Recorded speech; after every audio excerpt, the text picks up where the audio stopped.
What if you wanted C2 Risley, but HoyoVerse said, yeah, Dehya messed up my wishes, so I'm gonna be a baby about it and make her fight against... No.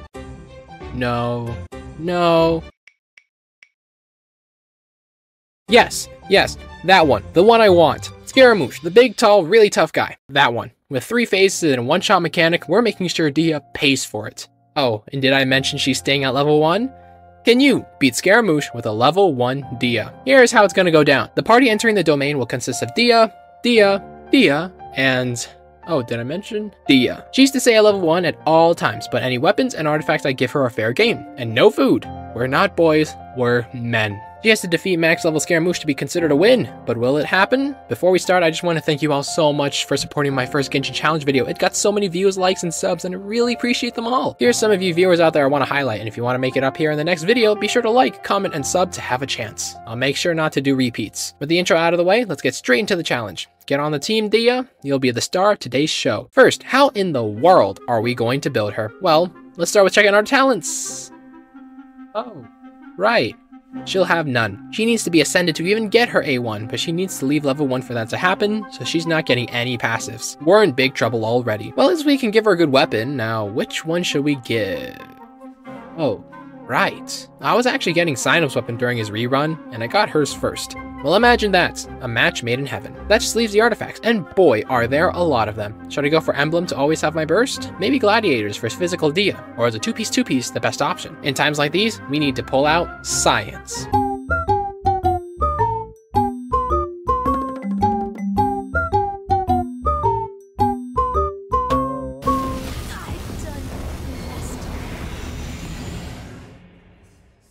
Okay, let's put science away for now and let's never see it again. This is what I have cooked up. It uses the 4-piece Marichal's Hunter set, and while it may not have the best substats, it does rule in its 4-piece buff. When she takes damage, she gains 12% crit rate. But GamerPerson, I thought we couldn't get hit in this fight because she's only level 1 and made of paper. Yeah, but we're not going to get hit from just any attack. We're taking damage by accidentally tripping in some frozen water. By walking over the cryo field that Scaramouche makes with some attacks, you take really tiny damage considering Dehya is still level 1, and this is enough to proc the artifact buff. But what makes this really powerful is Dehya's elemental skill and her unique trait of sharing damage. If you get damage in her skill's radius, a little symbol appears with a ring, and you would have earned the Redmane's Blood effect. The effect not only reduces the initial amount of damage you take, but also keeps applying damage to Dehya. Now that might sound bad, but this damage is like 13 HP and it lasts for 10 seconds, so you can not only keep the Hunter's buff, but also the Beacon's buff, because it gives you 20% attack when you take damage. With all the build geeking aside, we have a boss to defeat. Scaramouche's fight consists of 3 phases, as you all might know. The first is where he sits in front of you and launches elemental attacks with his hands. There are 4 small attacks and 2 big attacks in this phase, and he will use 2 or 3 small attacks before each big attack.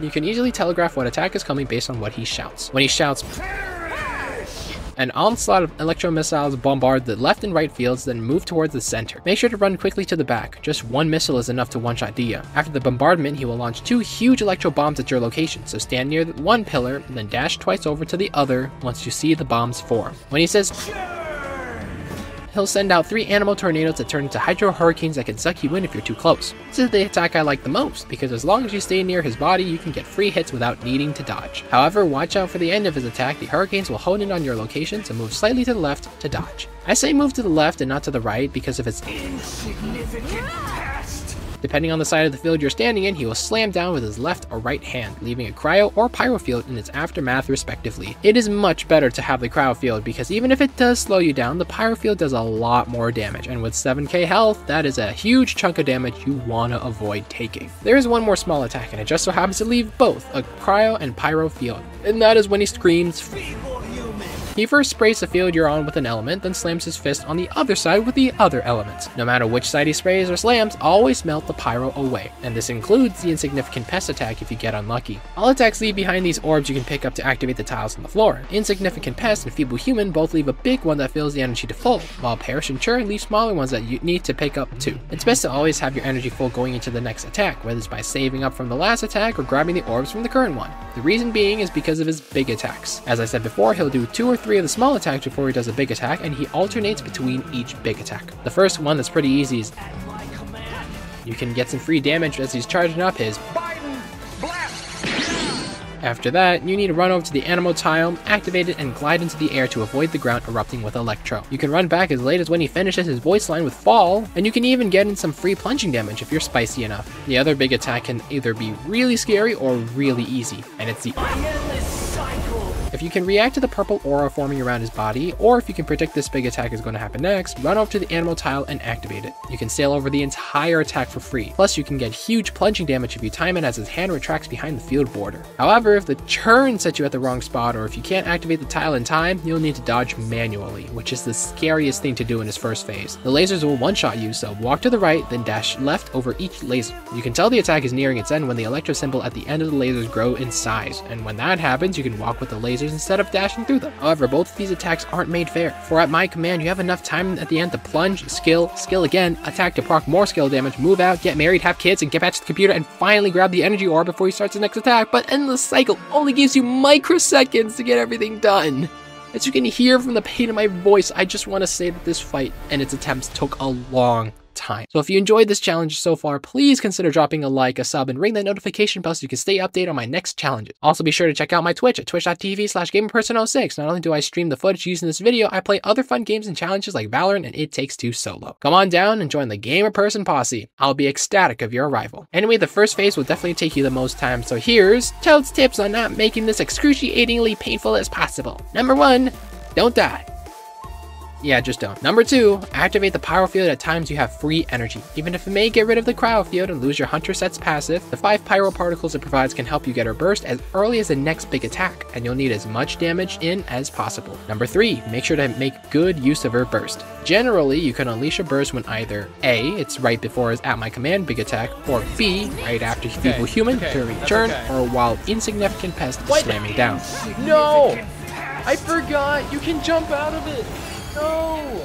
Number 4, try and keep your skill on the arena. If you're too close to the edge, the marker for the field will spawn underneath him, which Scaramouche can sometimes dodge with certain attacks, losing DPSage. Number 5, do not be greedy. It's not worth it to sacrifice your life for the free energy orb. Stay alive and play it slow and safe. If you can keep these tips in mind, you should take out the first phase in 10 to 15 minutes, but make sure to save your burst before this phase ends. You'll need it for later. After Scaramouche rages and breaks the ground, we're thrown into a huge arena where you must walk really far to dodge his attacks. Ideally, walk around the outer ring of the arena as far away from Scaramouche as possible. Some attacks he will rush up closer and stomp his hands and feet to the ground. Dash away in the opposite direction as fast as possible, and watch out for when he releases a shockwave to dash through it. When you're particularly far away from him, he'll decide to either draw an X on the ground with Anemo and Hydro attacks or charge at you with Pyro then Cryo damage. The X is drawn either on top or in front of Dehya, so make sure you don't hug the wall all the time so you can run backwards and dodge both attacks. When he charges, he'll always charge along the diameter of the arena and not hone in on you. So as long as you aren't head-on with his charge, you should have enough space to stay safe. He sometimes shoots elemental pods that stick to the ground and explode during his next attack, and then fires a barrage of elemental missiles that will immediately color the field. Make sure to look up and dodge in time with the bombings. Stay away from the pods though, their AoEs are pretty big. The biggest attack is when he opens up the sky to unleash electro missiles to paint the battlefield in this huge AoE. While it is big, if you start near the edge of the arena, you'll only need to walk to avoid the circle. And walk you should, because afterwards he throws down electro pins all over the field. I only see 3 times when the pins actually come and target you, so make sure to dodge in time for those. All this talk and I haven't even mentioned how to attack back, and in reality, you don't really. This little cabbage fella attacks Scaramouche, but it's pretty low damage and a lot of time is needed. While orbs do form on the field that can help you break this shield faster, always grab them after an attack because some of his stomping attacks are just too big to run away from. But once you do break a shield, throw everything you know about taking it slowly out of the window as he summons his one-hit death bomb and makes you play for keeps, specifically to keep your life. There are 3 drones and 1 turret you need to defeat, then pick up the orbs and paralyze him with it. The death bomb comes after 40 seconds, and since Dehya's skill has a 20-second cooldown, you'll be able to do a total of 4 pyro bouts from her skill. While each drone goes down after a single pyro attack, the turret needs 5 to take down, which is why we needed the burst. You can use each skill proc to destroy one's drone, and if you space it right, you can also damage the turret with the same move, but you can only attack when the turret isn't blasting its pellets. It only takes 3 to kill your run. With drones and turrets raining fire, Scaramouche about to land the biggest bomb of your career, and only 4 pyro attacks along with your burst to use. There is no room for error. Okay, we got this, right? Okay, broken first. Alright, okay, nice. We got hit both. We hit both at the same time. Alright, let's grab those. Let's grab these. Alright. Come on, chat. Come on. We can do this. We can do this. Come on. All right. All right. All right. Okay. It's about to be done. Oh no, but he's firing. Okay. It's all right. It's all right. We just have to wait. All right. Now. All right. Oh no. Oh my gosh. 600. Okay. Wait. Calm down. Calm down. Calm down. We can do it. We can do it now. Now. Go. Go. Go. Go. Go. Go. Please. Please. No. No. Please. No. Please. Please. Please. Please. Please. Yeah. Oh. Yeah. Oh my gosh. After that, all it took was surviving the second phase one more time, and we finally... Oh. Just kidding. This was during the second phase. The fourth phase was easy, and we took him down no problem. With Scaramouche's memory fully erased, the giant robot no more, and the little cabbage fella being the best character in this game, fighting the everlasting lord of arcane wisdom with only a level 1 Dehya is a mission complete. Thank you so much for watching until the end. I appreciate your determination. If you like this challenge and want to see me do more, please leave a like, sub, and ring that notification bell for more. Also, be sure to check out my Twitch at twitch.tv/GamerPerson06, where I not only play the challenges you see here, but also jam out with other games like Valorant and It Takes Two. And make sure to check out these YouTube creators. Their challenge videos are amazing, and they inspired my own. Until next time, have a good day, night, etc.